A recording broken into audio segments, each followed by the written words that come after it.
Let me ask you something honestly. Have you ever studied for hours, felt confident, closed your book, and then 2 days later realized your brain feels completely blank? Not confused, not tired, just empty. That moment hits different because it makes you question your intelligence. You start thinking maybe you're bad at studying, maybe others are just smarter, maybe your memory is broken. But here's the uncomfortable truth most students never hear. You're not forgetting because you're bad at learning. You're forgetting because your brain was never taught how to remember. School teaches content, not memory. So students do what they think studying looks like: reading notes again, highlighting lines, watching lectures on repeat. And while it feels productive, your brain is barely working. It's passive, comfortable, safe. And the brain only remembers what it has to struggle with. That's the first mistake. Easy study feels good, but it creates weak memory. Here's what's actually happening inside your brain. Memory is not storage, it's reconstruction. Every time you remember something, your brain rebuilds it. If you never practice rebuilding, the memory fades. Most students study in a way that avoids reconstruction. They keep information in front of their eyes instead of pulling it out of their head. So when the exam comes and the book is gone, the brain panics. It's never practiced retrieval. Think about how you remember a song. Nobody revises lyrics by reading them again and again. You remember because you've tried to recall it. You've hummed it, messed it up, repeated it. That effort is what locks memory in. Studying should feel more like testing than reading, but students do the opposite. They read 10 times and test once.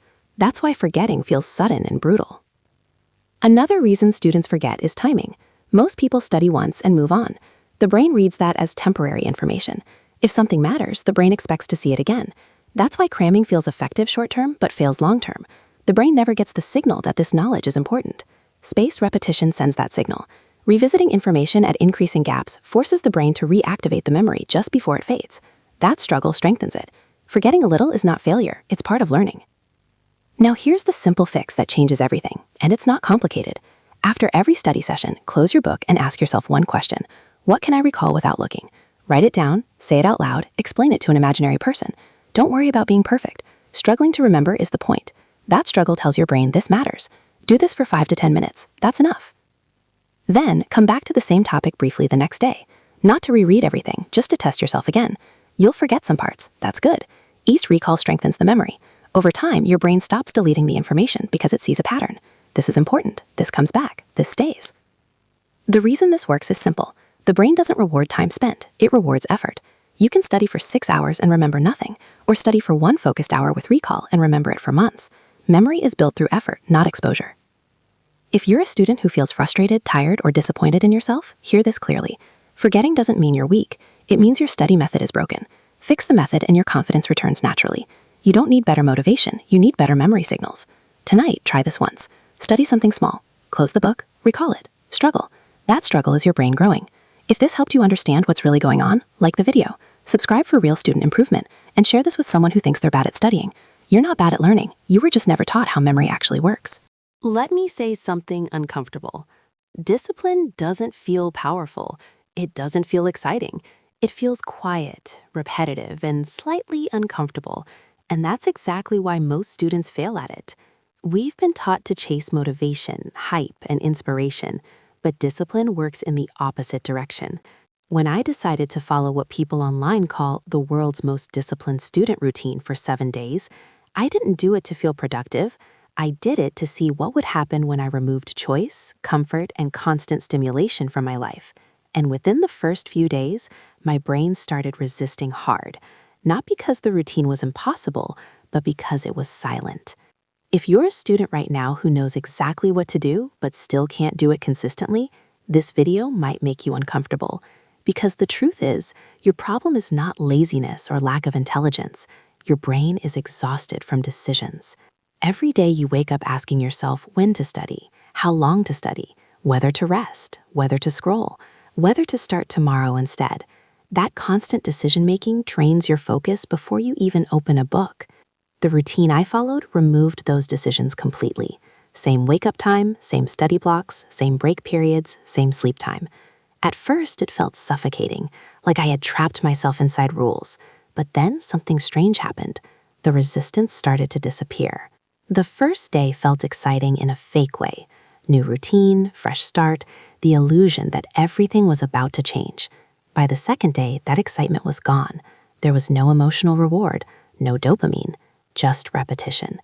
This is the exact moment where most students quit, not because the system doesn't work, but because discipline doesn't make you feel good at the beginning. It takes stimulation away before it gives you control. That's when I realized most students don't fail because they can't handle work. They fail because they can't handle boredom. By the third day, my brain fought back. I woke up tired. Studying felt heavier than usual. Time moved slowly. The internal voice started negotiating.